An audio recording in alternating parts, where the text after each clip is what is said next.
Hello student, Sharda institute बने में आपका स्वागत है। मैं किशोर सर आज फिर से आपके लिए very most important questions answers का वीडियो लेके आया हूँ क्लास 12th के लिए। और आज का जो हमारा सब्जेक्ट है वो है हिंदी 301।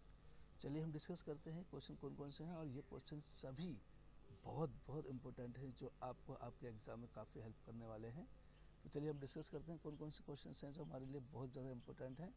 और मैं अपने सभी स्टूडेंट से कहना चाहूँगा कि आप जल्दी से अपनी कॉपी या रजिस्टर में इसको नोट डाउन कर लें और इसको रिवीजन शुरू कर लें। रिसेंटली आपके एग्जाम स्टार्ट होने वाले हैं, तो चलिए देखते हैं हम क्वेश्चन हमारे बहुत इंपॉर्टेंट है। तो पहला क्वेश्चन हमारा दे रखा है, निम्नलिखित काव्यांश की सप्रसंग व्याख्या कीजिए। एक काव्यांश जो कि आपकी वोकैबुलरी में से लिया जाता है, बुक में से लिया जाता है, और उसको हमें अच्छे से पढ़कर उसके हमें सप्रसंग व्याख्या देनी होती है। तो सबसे पहले हम उसके प्रसंग लिखते हैं। प्रसंग देखिए किस तरीके से होता है। हम देखते हैं कि ये देखिए, ये हमारा प्रसंग है। इसको हमें इस तरीके से लिखना होता है जैसे कि प्रस्तुत पद मीराबाई पाठ से लिया गया है। पद में मीरा ने विरह की वेदना को अभिव्यक्त किया है। विरहिणी की नींद उड़ जाना तथा प्रियतम के बिना किसी भांति चैन न पड़ना, इस भाव को मीरा ने अत्यंत ममिरता के साथ प्रभावशाली ढंग से प्रस्तुत किया है। ये प्रसंग हो गया है। प्रसंग में बताया जाता है कि जो पद्यांश या काव्यांश जो आएगा आपका बुक में दिया होता है, वो किस तरीके से किस बारे में दिया गया है, क्या कहना चाह रहा है, उसको फिर हम एक्सप्लेन करते हैं इस तरीके से। देखिए ये व्याख्या आ गई है। जो ऊपर काव्यांश दिया गया है उसको हम अपने भाषा में, सरल भाषा में उसको एक्सप्लेन करते हैं। जैसे देखो ये दिया गया है, तो ये हमारी व्याख्या हो गई है और उसी को इस तरीके से हम प्रस्तुत करते हैं। उसके बाद तो लास्ट में जो बचता है वो विशेषण होता है, या विशेष कहते हैं, या भावार्थ कहते हैं। तो इस तरीके से हमें इसका एक्सप्लेन करना होता है। इसमें नेक्स्ट इसमें दे रखा है, ये देखिए एक और दे रखा है हमें काव्यांश। काव्यांश मतलब कविताएं दी होती हैं, तो उसको हमें सप्रसंग व्याख्या करनी होती है। ये देखिए इसमें दे रखा है, तो उसको भी हम लोग इसकी भी सप्रसंग व्याख्या करेंगे। ये देखिए इसमें भी दिखाया गया है प्रसंग। तो प्रसंग हर काव्यांश का देना बहुत ज़रूरी होता है। तो इसमें देखिए क्या दे रखा है, हम डिस्कस करते हैं। प्रस्तुत पद महादेवी वर्मा के पाठ से लिया गया है। कविता का अर्थ दो समांतर स्तरों पर लगाया जा सकता है। पहला, जलपूर्ण उमड़ते घुमड़ते बादल, और दूसरा दुखी और वेदनाग्रस्त नारी जो स्वयं कावित्री भी हो सकती है। ये इसकी प्रसंग है जो कि वो अपनी कविता के माध्यम से कवि कहना चाहता है या कवित्री कहनी चाहती है। और ये इसकी व्याख्या है।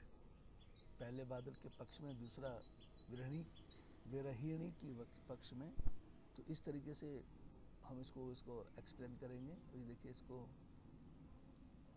व्याख्या दी गई है। लास्ट में हमें इसका विशेषण, जैसा कि मैंने पहले बताया आपको, हमें इसका विशेषण और भावार्थ देना होता है। तो इसमें किस तरीके की भाषाएं यूज की गई है, इसके अलंकार क्या है, तो इस तरीके का हम उसके बारे में बताते हैं। तो इसमें देखो खड़ी बोली का प्रयोग किया गया है, विरह वेदना की अभिव्यक्ति है, मानवीय खड़े अलंकार का प्रयोग किया गया है, और वियोग श्रृंगार रस है। तो इस तरीके के इसमें हम एक्सप्लेनेशन देते हैं। नेक्स्ट देखिए, निम्नलिखित काव्य पंक्तियों को काव्य सौंदर्य स्पष्ट कीजिए। सब घट अंतर रसही निरंतर, इस तरीके की एक हमें काव्य पंक्तियाँ दी गई, तो उसको भी हमें भावार्थ निकालना है। तो भावार्थ देखो इस तरीके से लिखना होता है हमको। यह पंक्तियाँ कवि रैदास के पद से ली गई हैं। यह कवि रैदास जी कहते हैं, ईश्वर आप तो सभी जगह घट निवास करते हैं, मैं कहीं भी आपको नहीं देख पाया। आपके अंदर गुण ही गुण हैं, जबकि मेरे अंदर अवगुण ही अवगुण हैं। आपने मुझ पर इतने उपकार किए हैं, लेकिन मैं उनका महत्व नहीं समझ पाया। तो इस तरीके के क्वेश्चन दिए होते हैं और भावार्थ दे रखा है। देखिए, शिल्प सौंदर्य कवि रैदास जी हैं, और पद ब्रज भाषा में रचित है। पद रागनियों में बंधे हुए हैं। तो इस तरीके का इसका भावार्थ देना होता है कि इसमें भाव क्या है, क्या प्रस्तुत किया, क्या कहना चाह रहे हैं। तो इस तरीके की बातें इसमें बहुत ज़्यादा हमें इसमें एक्सप्लेन करनी होती हैं। देखिए नेक्स्ट क्वेश्चन दे रखा है, फाग पद में गोपिका की आंखों में या आंखों से क्या निकल गया। तो इस तरीके से जी गोपिका है उसके बारे में बताया गया कि उसकी फाग के महीने में उसकी आंखों से क्या निकल गया और क्या रह गया। इसमें बताया गया कि किस तरीके से जो गोपिका और राधा कृष्ण के बीच में जो होली का त्यौहार था, उसने जो गुलाल उसकी आंखों में डाला तो उसकी आंख से गुलाल तो निकल गया, पर उसकी आंखों में जो कृष्ण की जो छवि थी वो नहीं निकल पाई, जो उसके मन में और उसके दिमाग में चली गई, छा गई। तो इस तरीके से उसके बारे में यहाँ बताया गया है। क्वेश्चन 3 देखिए, फाग पद में गोपिका किसे और क्यों धो धो कर हार गई, पर वो उसके मन से उसकी आंख से निकल नहीं पाया। तो ये क्वेश्चंस काफ़ी इंपॉर्टेंट है। मैं सभी स्टूडेंट से कहना चाहूँगा कि आप इन क्वेश्चनों को अच्छे से रिवाइज कर लें, क्योंकि एग्जाम में इनसे आपकी काफ़ी हेल्प होने वाली है और ये बहुत बहुत ज़्यादा इंपॉर्टेंट क्वेश्चंस हैं और आप सभी इसको जल्दी से रिवाइज कर लें अच्छे से, और 100% मेरी गारंटी है कि आप एग्ज़ाम में इसका अच्छा रिस्पॉन्स मिलेगा। तो आप इसको जरूर याद कर लें, एग्जाम में इसमें से काफ़ी क्वेश्चंस आने वाले हैं। देखिए नेक्स्ट क्वेश्चन हम देखते हैं। देखिए इधर रखा है मैंने, क्वेश्चन भी कई बार रिपीट हुआ है एग्जाम में, तो आप इसको भी अच्छे से रिवाइज कर लें। कृष्ण के प्रति मीरा का प्रेम किस प्रकार का है।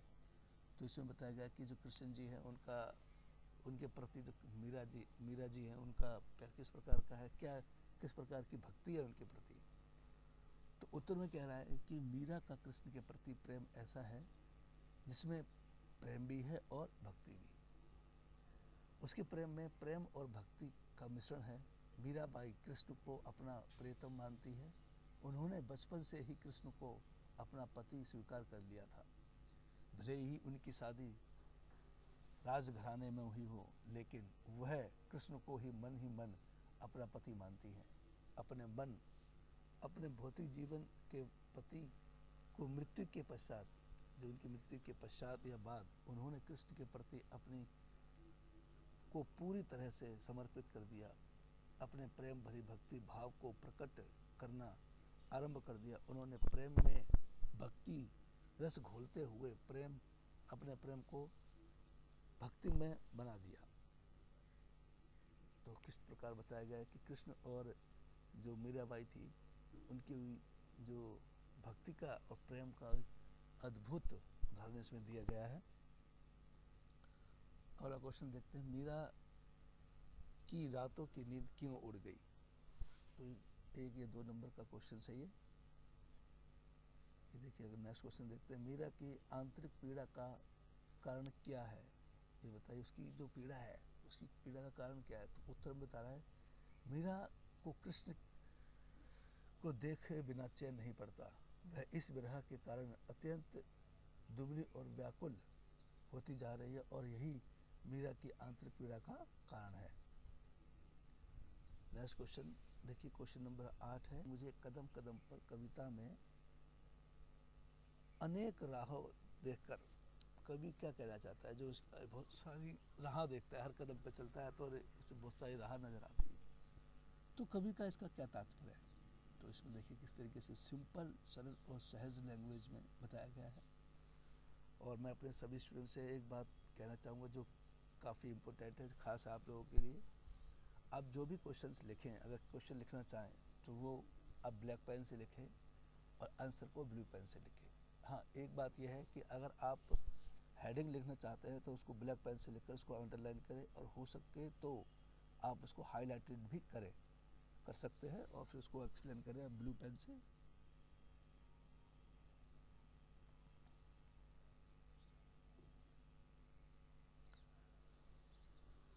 नेक्स्ट क्वेश्चन देखिए, सारे क्वेश्चंस काफ़ी इम्पोर्टेंट है और आप इनको सभी क्वेश्चनों को अच्छे से रिवाइज कर लें।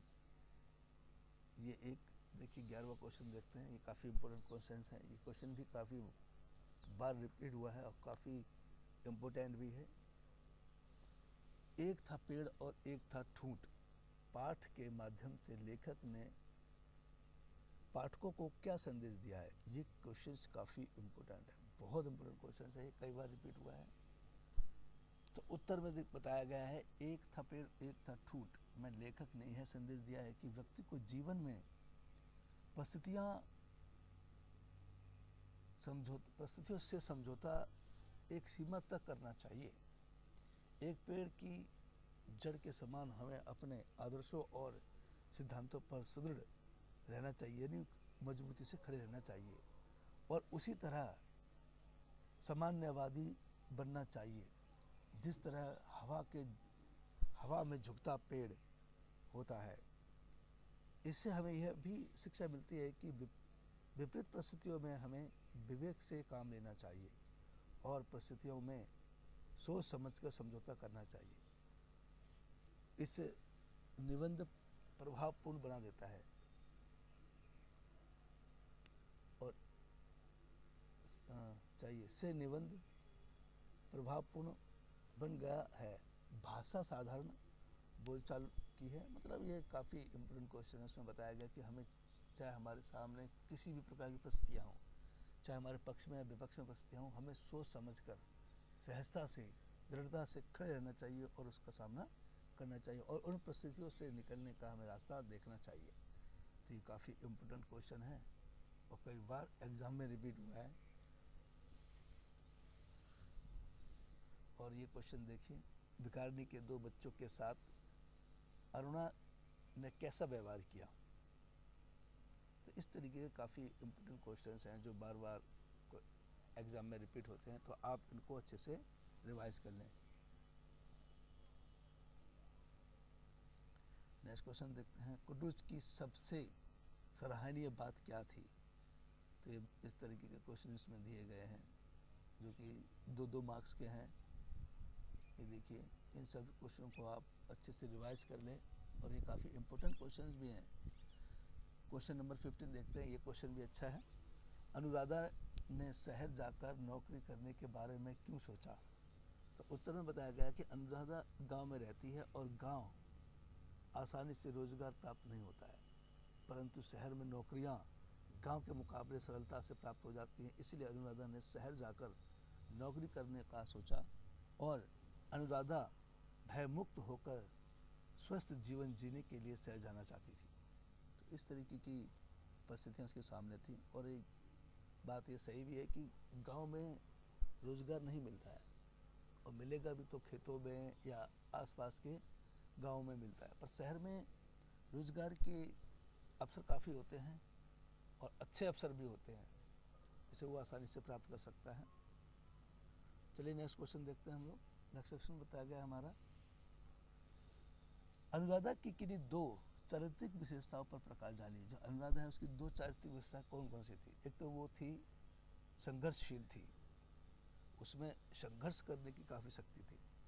नंबर था निडर, और एक वो निडर थी। तो 2 इसकी एक चारित्रिक विशेषताएं हैं इसकी, और ये तो सभी इंसान के साथ होने चाहिए कि जो उसकी जो चारित्रिक विशेषता है कि एक तो वो संघर्षशील हो, संघर्ष से, प्रयास से और अपने कर्तव्य से कभी पीछे नहीं हटना चाहिए। और एक निडर, हमें कोई भी काम करें या हमें कोई भी काम करना है तो निडरता से पूरे साहस के साथ करना चाहिए, जिससे कि हमें उसमें सफलता प्राप्त हो सके। और ऐसे लोगों में सफलता बहुत जल्दी प्राप्त मिल जाती है या प्राप्त हो जाती है, जो लोग निडर और साहसी होते हैं। चलिए नेक्स्ट क्वेश्चन देखते हैं। मुसलमान सैनिक को दुर्गा मंदिर के देखने के लिए आए थे, परंतु उनके मन में कुछ शरारत चल रही थी जिससे मंदिर की मर्यादा भंग हो सकती थी या हो रही थी। इसलिए लोचन सिंह मुसलमान सैनिकों को दुर्गा मंदिर से चले जाने के लिए कहता है। चलिए नेक्स्ट क्वेश्चन देखते हैं। राजा ने पायलट झील में स्नान करने का विचार क्यों रखा। ये क्वेश्चन काफ़ी इम्पोर्टेंट है। देखिए इस तरीके से बताया गया इसमें, और आप इसको जल्दी से अपने कॉपी या रजिस्टर में नोट डाउन कर लें। नेक्स्ट क्वेश्चन है 20। अली मर्दान की 3 विशेषताएं उदाहरण सहित दीजिए। तो अली मर्दान की 3 विशेषताएं इस प्रकार हैं। 3 विशेषताएं दे रखी हैं। उपन्यास में संवाद बड़े रोचक और पात्रानुकूल हैं, स्पष्ट कीजिए। तो ये क्वेश्चन दिया गया है, देखो काफ़ी इम्पोर्टेंट क्वेश्चन है ये। कुमुद की किन्हीं 3 चारित्रिक विशेषताएं पर प्रकाश डालिए। ये इसकी 3 चारित्रिक विशेषताएं हैं। कुमुद जन्म से अत्यंत सुंदर है। किशोर अवस्था में पहुंचते पहुंचते उसकी ख्याति चारों ओर फैल जाती है। लोग उसे दुर्गा का अवतार मानते हैं। कुमुद का प्रेमी हृदय है। वह कुंवर सिंह से प्रेम करती है।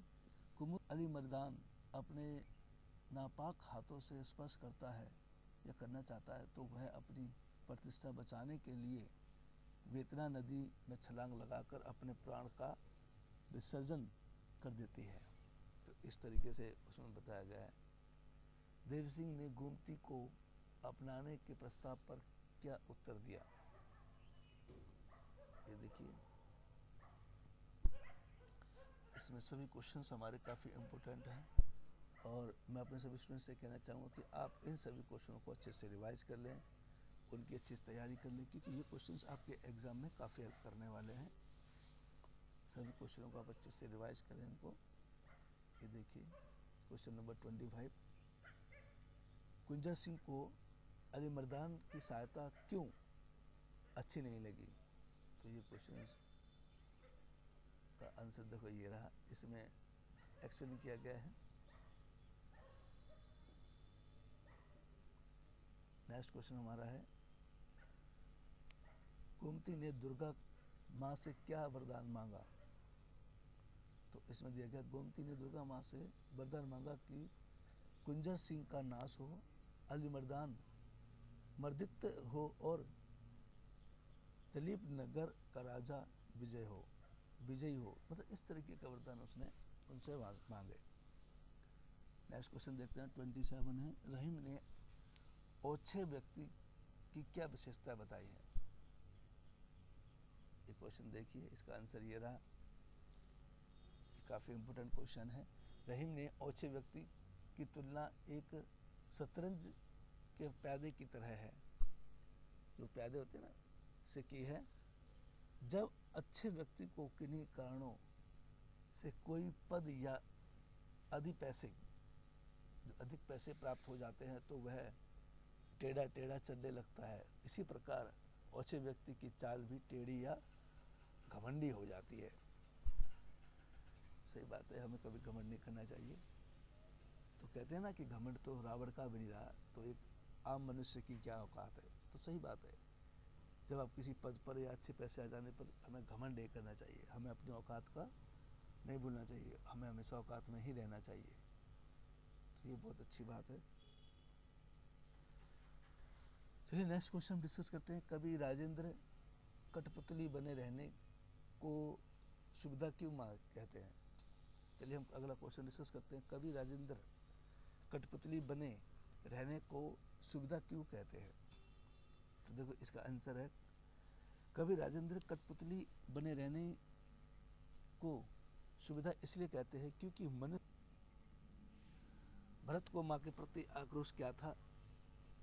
तो ये क्वेश्चन दिया गया, तो भरत को माँ के प्रति आक्रोश इसलिए था क्योंकि कैकेयी ने राम और भरत के बीच अंतर डाल दिया था, अर्थात राम को वनवास भेजने का वरदान मांगा था, जिस कारण भरत बहुत शर्मिंदा थे।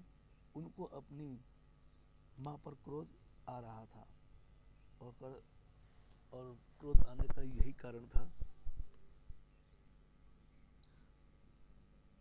क्वेश्चन नंबर 13 देखते हैं, भरतेंद्र युग अर्थात द्विवेदी युग की दो काव्यगत विशेषताएं बताइए।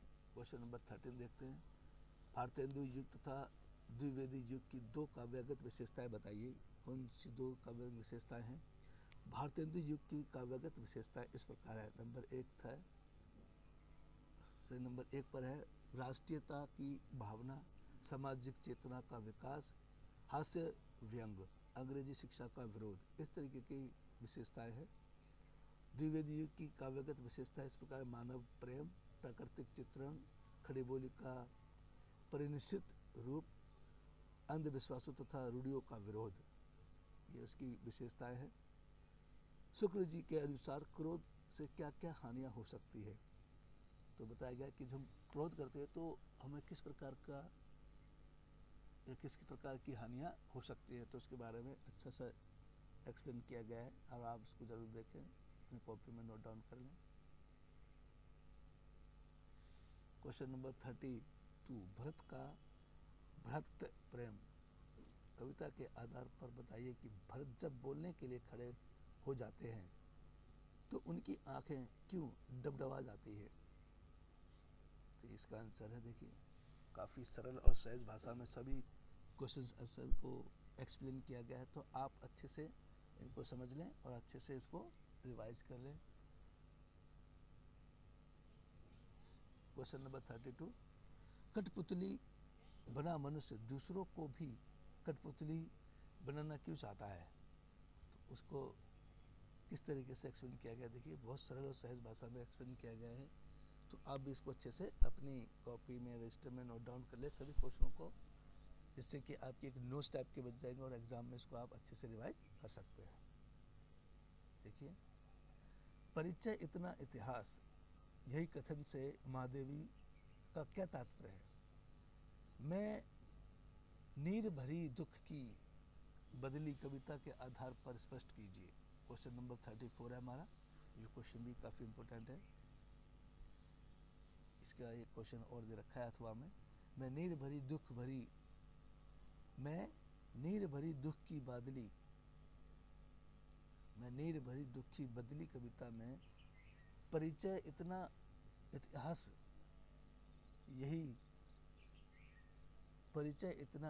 यही से महादेवी वर्मा जी का क्या तात्पर्य है, तो क्या कहना चाहती हैं। तो ये इसका देखिए एक्सप्लेनेशन दिया गया है, तो आप इसको अच्छे से कर लें, अपनी कॉपी में नोट डाउन करें या आपको इसको याद करना है।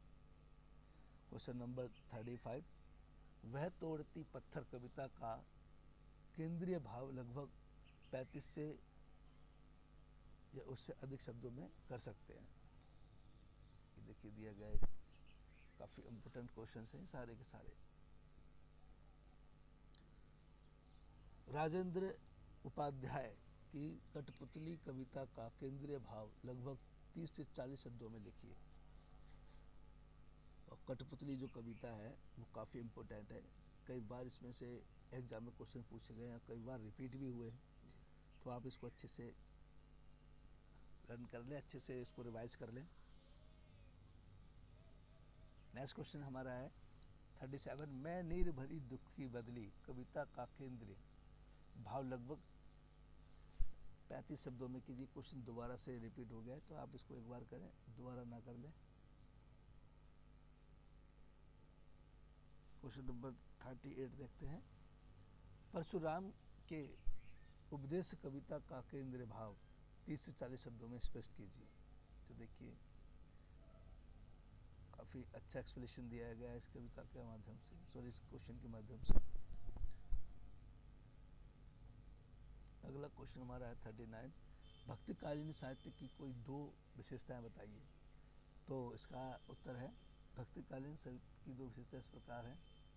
देखिए, हिंदी साहित्य के इतिहास में भक्तिकालीन सर्वश्रेष्ठ काल माना जाता है। इसके नाम से स्पष्ट है कि इस काल में भक्तिपरक रचनाओं की प्रधानता रही है। इस काल की विभिन्न विशेषताओं का अवलोकन करते हुए विद्वानों ने इस स्वर्ण काल की संज्ञा दी है और इसकी विशेषताएं देखिए इस प्रकार हैं। नंबर 1 पर आता है गुरु की महत्वता। भक्ति काल में गुरु की जो महत्वता सर्वोपरि मानी गई है। गुरु को उन्होंने मार्गदर्शक मानते हुए परम आत्मा से भी बढ़कर माना है। यह सत्य है कि जीवन में विभिन्न संघर्षों से उद्धार पाने का मार्ग गुरु ही बताता है और गुरु ही साधक को परमात्मा के द्वार तक पहुंचाता है। स्वांत सुखाय पर जीवन ही रचना, ये हमारी जो नेक्स्ट विशेषता है।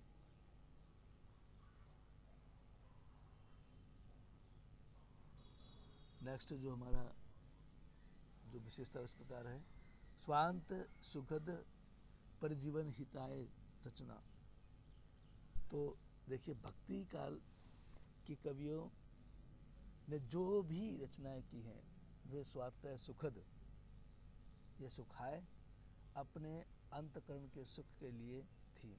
यद्यपि यह सभी रचनाएं उन्होंने अपने सुख के लिए लिखी थी, परंतु यह दूसरों के लिए भी कल्याणकारी सिद्ध हुई। उन्होंने या उनके ग्रंथों में दिए गए धर्म उपदेश, नीति के सिद्धांत, भगवान के विविध क्रियाकलाप सभी को सद्मार्ग की ओर प्रेरित करने वाले सिद्ध हुए। इसलिए यह रचनाएं स्वतः सुखाए होते हुए भी। क्वेश्चन नंबर नेक्स्ट देखते हैं 41। सूफी काव्य तथा संत काव्य की दो विशेषताएं लिखिए। कौन सी दो विशेषताएं हैं?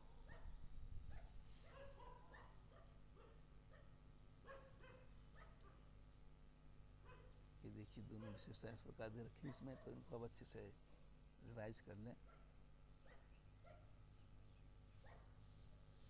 क्वेश्चन नंबर नेक्स्ट देखते हैं हम लोग। छायावादी काव्य अथवा प्रगतिवादी काव्य की दो विशेषताएं लिखिए।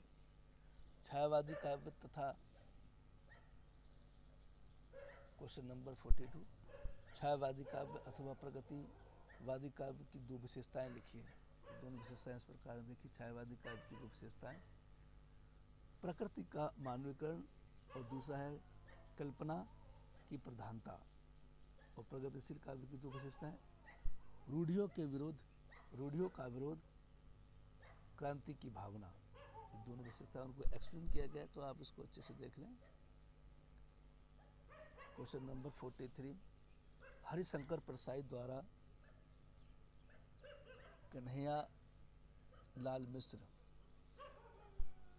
क्वेश्चन नंबर 42 को 43 को क्वेश्चन नंबर 43 को देखते हैं। हरिशंकर परसाई अथवा क्वेश्चन नंबर 43 को देखते हैं। हरिशंकर परसाई अथवा कन्हैया लाल मिश्र प्रभाकर की भाषा शैली की दो विशेषताएं लिखिए। कौन सी दो विशेषताएं हैं? और देखिए दोनों विशेषताएं इसमें दी गई हैं। नंबर 1 है व्यंग आधारित रचनाएं और निबंध लेखन शैली। कन्हैयालाल मिश्र प्रभाकर की भाषा शैली की दो विशेषताएं देखो दे रखी हैं। Question number 44। कुछ प्रमुख परिभाषिक के शब्द टेलीप्रिंटर्स, वर्गीकृत विज्ञापन, कायामुख, ईमेल, दैनिक, ब्रेकिंग न्यूज, पीत पत्रकारिता आदि क्या है, इसके बारे में हमें एक्सप्लेन करना है। देखिए सब बताया गया इसको उत्तर में, तो आप इसको अच्छे से पढ़ लें क्योंकि ये क्वेश्चन काफ़ी इम्पोर्टेंट है। कई बार रिवाइज भी हुआ है इसको एग्जाम में। फीचर किसे कहते हैं और इसे कैसे प्रस्तुत किया जाता है, ये क्वेश्चन काफ़ी इम्पोर्टेंट है। फीचर्स, और ये क्वेश्चन 100% हर बार आते हैं, बार बार रिवाइज भी होते हैं। फीचर्स क्या होता है, फीचर से आप क्या समझते हैं, फीचर किसे कहते हैं, ये कैसे प्रस्तुत किया जाता है, इस तरह के क्वेश्चन काफ़ी हमें घुमा फिरा कर दिए जाते हैं। तो आप इसका उत्तर एक ही देना है। फीचर से रिलेटेड कोई भी क्वेश्चन आए तो आपको इसी का एडजेक्टिव ऐसे ही उसमें लिखना है एग्ज़ाम में। समाचार पत्र प्राप्त करने के मुख्य स्रोत बताइए। समाचार पत्र हम किस प्रकार से प्राप्त कर सकते हैं, तो किस तरीके से हम उसको प्राप्त कर सकते हैं, तो इसका क्या स्रोत है। तो अनेक व्यक्तियों की अभिरुचि जिन बातों में होती है वह समाचार है। सर्वश्रेष्ठ समाचार वह है जिसमें बहुसंख्यक लोग की अधिकतम रुचि होती है।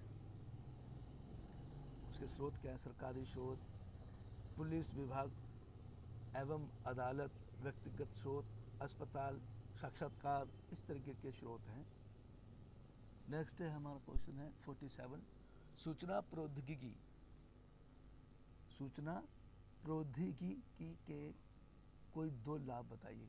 कौन कौन से दो लाभ हैं? नंबर 1 है शिक्षा का प्रचार प्रसार, लोगों के बीच बढ़ती मनोरंजन की आवश्यकता की पूर्ति करना। तो ये हमारे दो कारक हैं। Question number 48। अनुवाद के माध्यम क्वेश्चन नंबर 48 को देखते हैं। अनुवाद के संदर्भ का क्या महत्व है, उदाहरण देकर स्पष्ट कीजिए।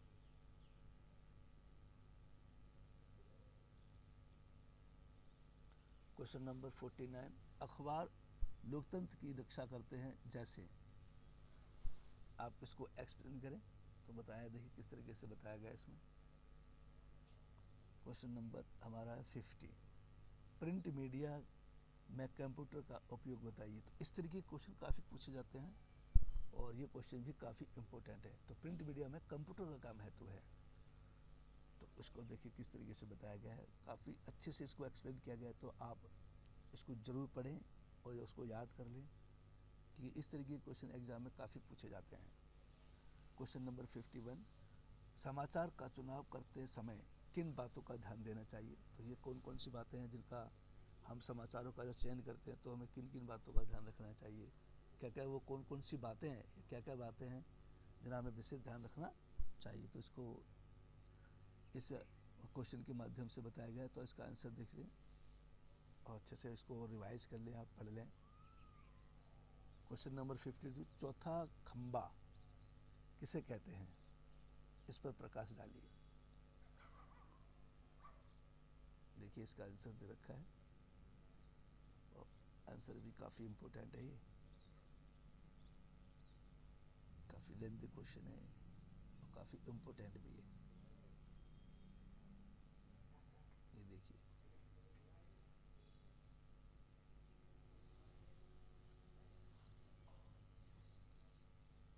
इसमें काफ़ी पॉइंट दिए गए हैं और आप इन सभी पॉइंट्स को अच्छे से रिवाइज कर ले। देखो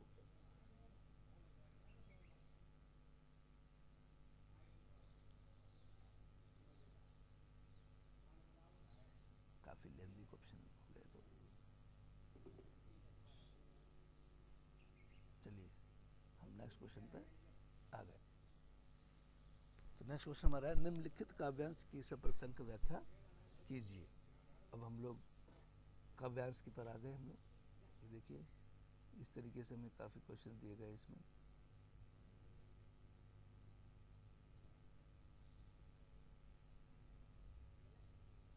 ये देखो इसमें हमें सप्रसंग व्याख्या करनी होती है और जैसा कि मैंने आपको बताया कि इसमें इसकी जो भाषा काफ़ी सरल सहज, इस तरह के क्वेश्चन काफ़ी पूछे जाते हैं इसमें।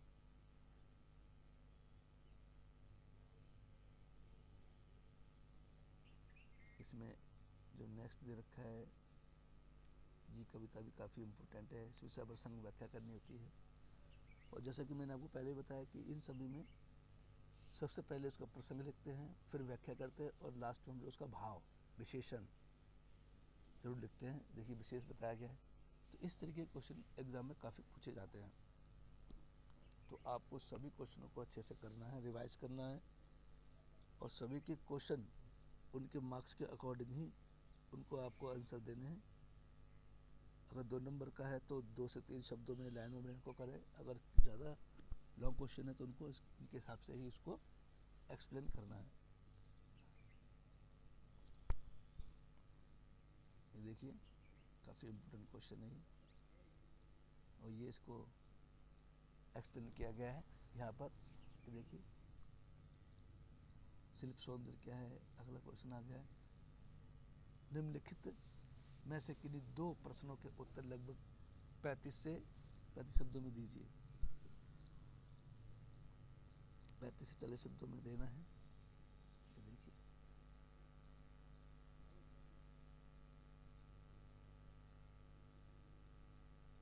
परशुराम का उपदेश कविता के आधार पर लिखिए। संसार में पराधीनता का भार किसे वहन करना पड़ता है, तो उसको बताया गया। देखिए तो आप उसको अच्छे से देख लें। और अगला क्वेश्चन है हमारा, ये देखिए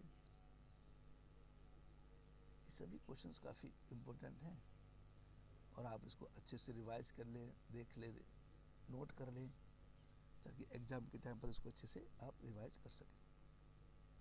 ये देखिए निम्नलिखित पंक्तियों में निहित रस और छंद लिखिए। इसमें कौन कौन से छंद हैं, निहित क्या है, रस। तो किस तरीके का इसको एक्सप्लेन करना है तो आप इसमें बताया गया, देखिए अच्छे से इसको कर लें। अगला क्वेश्चन देखते हैं, निम्नलिखित गद्यांश की सप्रसंग व्याख्या कीजिए। अभी हमने ऊपर जितने भी करे हैं वो हमारे पद्यांश थे। काव्यांश पद्यांश एक ही होता है नहीं, ये किसी कविता की पंक्तियाँ दी गई होती है। अब गद्यांश, गद्यांश हमारे एग्जाम में दो तरीके का आते हैं, एक तो आता है पठित गद्यांश और एक आता है अपठित गद्यांश। पठित गद्यांश आपकी पाठ्य पुस्तक से किसी भी पाठ से लिया जा सकता है, और अपठित वो बाहर से किसी भी टॉपिक पर आपको एक गद्यांश दे देते हैं और उसी को हमें अच्छे से समझ कर उसके हमें एक्सप्रेशन देनी होती है, सप्रसंग व्याख्या करनी होती है। देखिए जैसे कि ये दिया गया है कि निम्नलिखित गद्यांश की सप्रसंग व्याख्या कीजिए, तो ये गद्यांश दे रखा है, इसको आप अच्छे से समझें, अच्छे से दो या तीन बार पढ़ें और उसको अपनी सरल भाषा में उसको कन्वर्ट करें। देखिए इसको किस तरीके से दिखाया गया है, देखिए संदर्भ में यह गद्यांश आचार्य हजारी प्रसाद द्विवेदी के निबंध कुडर से लिया गया है। अब इसमें प्रसंग बताया गया है, देखिए प्रसंग दिया गया है, फिर उसके बाद व्याख्या बताई गई है और लास्ट में जैसा कि मैंने बताया इसका भावार्थ या इसका विशेष बताना पड़ता है कि इस भाषा बहुत सरल है, सहज है, पाठक को पढ़ने में आसानी होती है। तो इस तरीके के भावार्थ हमें लास्ट में देने होते हैं। नेक्स्ट इसका देखिए एक और गद्यांश दिया गया है, इसका भी हमें संदर्भ और प्रसंग व्याख्या लिखनी है, तो आप इसको अच्छे से देख लें। काफ़ी क्वेश्चन इसमें बार बार रिपीट होते हैं, एग्जाम में ऐसे दिए गए हैं, तो आप इन सभी क्वेश्चनों को आप 2 या 3 बार पढ़ लेंगे तो आपको अच्छे से याद हो जाएगा, क्योंकि इसकी भाषा काफ़ी सरल और सहज है जो कि आपको आसानी से समझ में आ जाएगी। देखिए काफ़ी क्वेश्चन इसमें कई बार रिपीट हुए हैं, इट भी से काफ़ी इम्पोर्टेंट है। नेक्स्ट क्वेश्चन बताया गया है, देखिए निम्नलिखित में से किन्हीं दो प्रश्नों के उत्तर 40 शब्दों में दीजिए। 40 का तो 40 से 45 शब्द हो सकता है, तो आप उस हिसाब से देखें। एक था पेड़ और एक था ठूठ निबंध में लेखक ने रावण और हरिवंश कश्यप, जो हरिकश्यप थे, जैसे पौराणिक पात्रों का उदाहरण क्यों दिया है। हिरण्यकश्यप, तो देखिए इसमें हम देखते हैं क्वेश्चन नंबर, देखते क्या कहना चाह रहा है। नेक्स्ट क्वेश्चन हमारा है, निम्नलिखित में से किन्हीं प्रश्नों के उत्तर लगभग 40 शब्दों में दीजिए। का एक था पेड़ एक था ठूठ निबंध में लेखक ने रावण और हिरण्यकश्यप जैसे पौराणिक पात्रों का उदाहरण क्यों दिया है। देखिए इसमें एक्सप्लेन किया गया कि उन्होंने ऐसे जो पात्र है उनका इसमें बार बार क्यों एक्सप्लेन किया गया है और क्यों उन्होंने उनका उदाहरण दिया है। क्वेश्चन देखिए, सभी क्वेश्चंस काफ़ी इंपॉर्टेंट है, आप अच्छे से इसको रिवाइज कर लें। और मैं अपने सभी स्टूडेंट से ये बात कहना चाहता हूँ कि आपके एग्ज़ाम नज़दीक आ रहे हैं तो आप अपनी तैयारी अच्छे से रखें, और जो आपको स्कूल में जो पीसीसी क्लासें लगी उनमें भी काफ़ी क्वेश्चंस आंसर आपको बताए गए हैं, उनको भी अच्छे से रिवाइज कर लें। अपनी बुक्स को ज़रूर रीड करें, ये क्वेश्चंस बार बार इसी में से ही आपकी बुक में से ही पूछे जाते हैं, तो आप बुक में से ही उसकी आप तैयारी करें। बाहर से कुछ क्वेश्चन नहीं आते हैं, सब आपके सिलेबस में से ही आता है। और जो मैं वीडियो डाला इस वीडियो में भी काफ़ी मोस्ट इम्पोर्टेंट क्वेश्चंस हैं जो आपको एग्जाम में काफ़ी हेल्प करेंगे। ये देखिए नेक्स्ट क्वेश्चन हमारा दे रखा है, सड़क का आदमी कहानी के आधार पर सिद्ध कीजिए कि राघव सरकार दृढ़ संकल्प वाले व्यक्ति थे। तो किस तरीके से इसमें एक्सप्लेन करना है, देखो कितना इजी सिंपल सहज भाषा में मैंने एक्सप्लेन किया है जो कि आपको आसानी से समझ में आ सकता है। अगला क्वेश्चन देखिए, निम्नलिखित में से किन्हीं दो प्रश्नों के उत्तर लगभग 50 शब्दों में दीजिए। विराट की पंदनी, ये देखिए क्वेश्चन इसमें का खा ऐसे क्वेश्चन दिए गए हैं और सभी क्वेश्चन काफ़ी इम्पोर्टेंट हैं। खा क्वेश्चन में देखो बताया गया है, दिलीप नगर का राज्य प्राप्त करने के लिए छोटी रानी ने क्या क्या षड्यंत्र किए, तो उसमें बताया गया, देखिए इस आंसर के माध्यम से बताया कि उसने क्या क्या षड्यंत्र रचे जो दिलीप नगर को प्राप्त करने के लिए, जो वहाँ का जो राज्य था उसने उसको प्राप्त करने के लिए कौन कौन से षड्यंत्र रचे। तो ये षड्यंत्र देखिए इस क्वेश्चन के और आंसर के माध्यम से बताया गया है। सभी क्वेश्चंस काफ़ी इम्पोर्टेंट हैं, महत्वपूर्ण हैं। आप इसको अच्छे से नोट डाउन कर लें, अच्छे से इसको रिवाइज करें। हमारा एक ही उद्देश्य है कि सभी स्टूडेंट्स जो मेरा ये वीडियो देख रहे हैं वो सभी बच्चे अच्छे नंबर से पास हों और अपने सभी उद्देश्यों को पूरा करें। क्वेश्चन अगला देखें, दिलीप नगर और कालिपी के बीच मतभेद की शुरुआत कब हुई थी। क्वेश्चन दिए गए हैं, देखो सभी क्वेश्चंस काफ़ी इम्पोर्टेंट है। निम्नलिखित काव्यांश को ध्यानपूर्वक पढ़िए और पूछे गए प्रश्नों के उत्तर दीजिए। देखिए काव्यांश, ये गद्यांश काव्यांश इनमें काफ़ी बार रिवाइज हुए हैं, काफ़ी बार दिए गए हैं, तो आप इसको जरूर कर लें क्योंकि ये काफ़ी अच्छे मार्क्स हमें एग्जाम में दिला सकते हैं। देखिए कैसे कैसे क्वेश्चन दिए गए, उनके अकॉर्डिंग ही आपको उसका जवाब देना होता है। तो ये इनसे जो काव्यांश है उनसे पूछ के कुछ क्वेश्चन हैं जो इनमें से निकाले जाते हैं और हमें उसी के आधार पर उनके आंसर देने होते हैं। तो सभी क्वेश्चंस काफ़ी इम्पोर्टेंट हैं। ये देखिए काव्यांश में प्रभुता को क्या बताया गया है और क्यों, तो इस तरह के क्वेश्चन दिए गए थे। देखिए नेक्स्ट क्वेश्चन देखते हैं हम लोग, निम्नलिखित गद्यांश को ध्यानपूर्वक पढ़िए और पूछे गए प्रश्नों के उत्तर दीजिए। अब हमें हमारी बुक में से या बाहर से कोई भी गद्य दे सकते हैं, कोई भी एक पैराग्राफ टाइप का दिया जाता है, तो उसमें से कुछ क्वेश्चन पूछे जाते हैं उससे रिलेटेड, उसमें से ही। तो आपको सबसे पहले इस गद्यांश को 2 या 3 बार पढ़ें, उसको समझें, फिर उसके आधार पर अपने जो क्वेश्चन है उनको अपने विचारों को अपने आधार पर उसको उसमें जवाब देना होता है।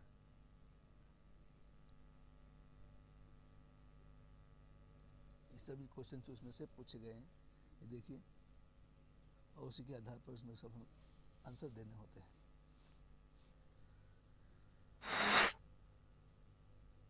ये देखिए सब उसी में से ही जो हमारा गद्यांश उसमें से पूछे गए प्रश्न है, काफ़ी इम्पोर्टेंट है। आपकी जो राइटिंग है नीट एंड क्लीन और साफ़ हो, आप खुला खुला साफ साफ लिखें, जिससे कि एग्जामर को चेक करने में कोई प्रॉब्लम ना हो और वो अच्छे से मार्क्स आपको एग्जाम में दे सके। अगर आपसे कोई भी गलती होती है, कोई भी आपसे मिस्टेक हो जाती है, तो उसको आप बार बार उसी पर पेन को रब ना करें, कभी एक लाइन ड्रॉ कर दें। अगर कोई गलती होती है तो फिर उसको आगे से हम लिखना शुरू कर दें। आप बार बार उस पर रब करते हैं तो उससे क्या है, वो थोड़ा भद्दा दिखता है और एग्जामर को काफ़ी प्रॉब्लम होती है आपके क्वेश्चन को चेक करने में। तो एक बार उसको आप रब कर दें, एक बार लाइन ड्रॉ कर दें, जो गलत हुआ है ज़्यादा उसको वो ना करें। ये देखिए सभी क्वेश्चंस काफ़ी इम्पोर्टेंट है और ये बार बार पूछे जाने वाले क्वेश्चंस होते हैं। प्रतिवेदन लिखने के कारण क्या क्या होता है। देखिए प्रतिवेदन क्या होता है, उसको कैसे लिखा जाता है, इसके तरीके क्वेश्चन एग्जाम में काफ़ी पूछे जाते हैं। ये देखिए शीर्षक दिया गया है, प्रतिवेदन नाम, स्थान और दिनांक, घटना संबंधी जानकारी जैसे घटित घटना के स्थान, दिनांक और समय, शामिल व्यक्तियों के नाम, कोई भी सभा या बैठक थी तो उनके अध्यक्ष के नाम और शीर्षक और प्रकाशक देकर उपयुक्त घटना सप्रसंग हुई आदि लिखते हैं। प्रतिवेदन की बॉडी देखिए इस तरीके से होती है, उसको हमें लिखना होता है इसमें। ये देखिए इस तरीके से हमें पूरा भरना था, वो हमारा क्वेश्चन था और उसको हमने कैसे एक्सप्लेन करना है। तो ये देखिए उसका आंसर ये रहा। तो आपको इस तरीके से इसमें लिखना है। ये देखिए सभी कितना एक्सप्लेनेशन दिया गया और ये प्रतिवेदन एग्जाम में 100% आएगा, तो आप इसको जरूर करें। किसी भी क्वेश्चन को आपको छोड़ना नहीं है, सभी क्वेश्चंस आपको अटेंड करने हैं और आप एक बात का और विशेष ध्यान रखेंगे कि आपकी जो मिस्टेक्स हैं, जो गलतियां हैं, बहुत कम हो और कोशिश करें कि सभी क्वेश्चंस आपके कंप्लीट हो। देखिए लास्ट में हमें इसमें धन्यवाद जरूर लिखना होता है।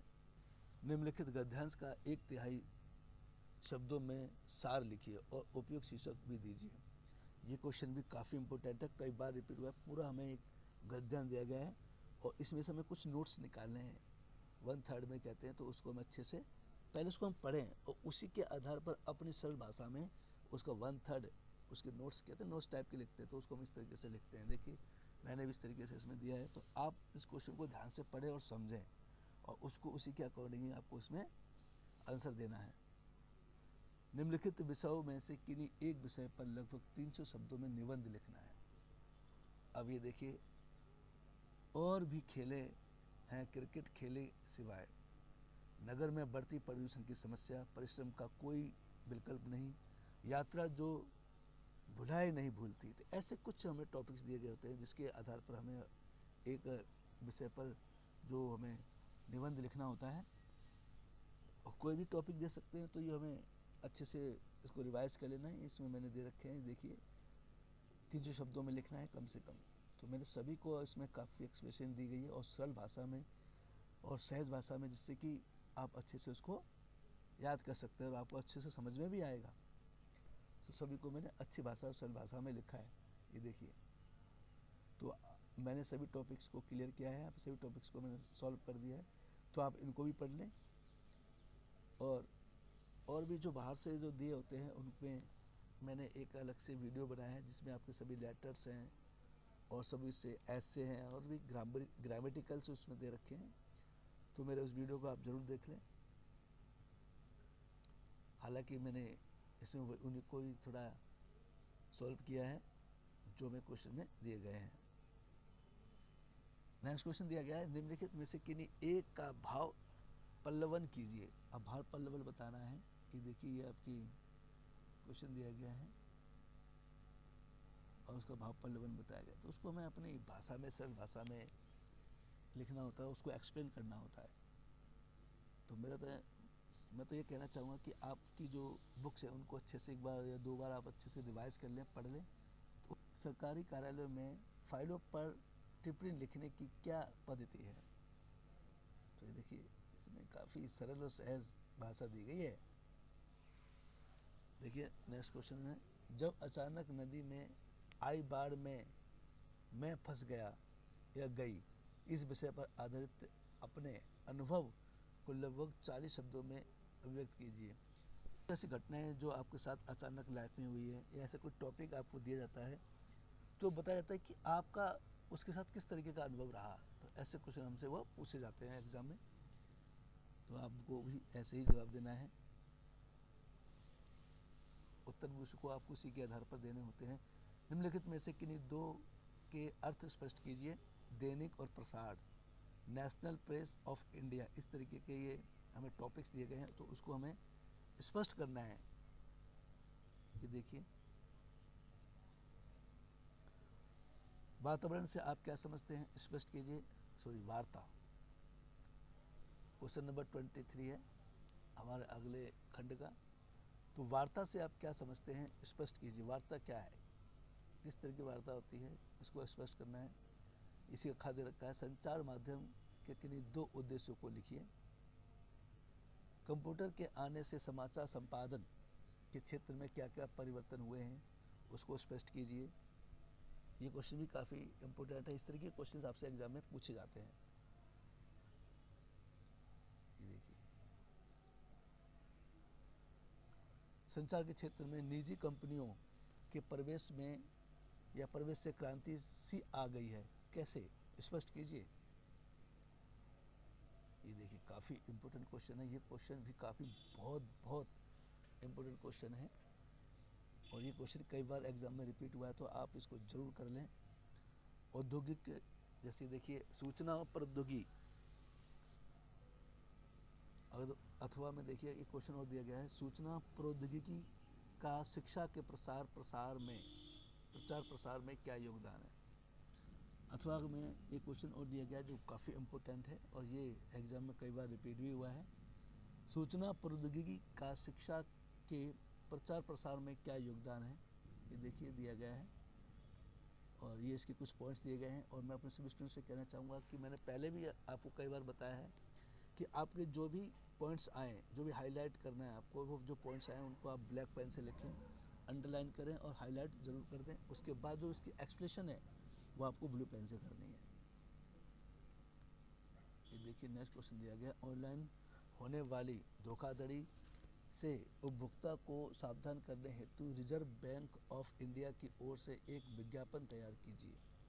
इसमें किसी भी व्यक्ति को अपने खाते संबंधी जानकारी या मोबाइल पर आने वाले OTP की जानकारी न देने का निर्देश दिया गया है।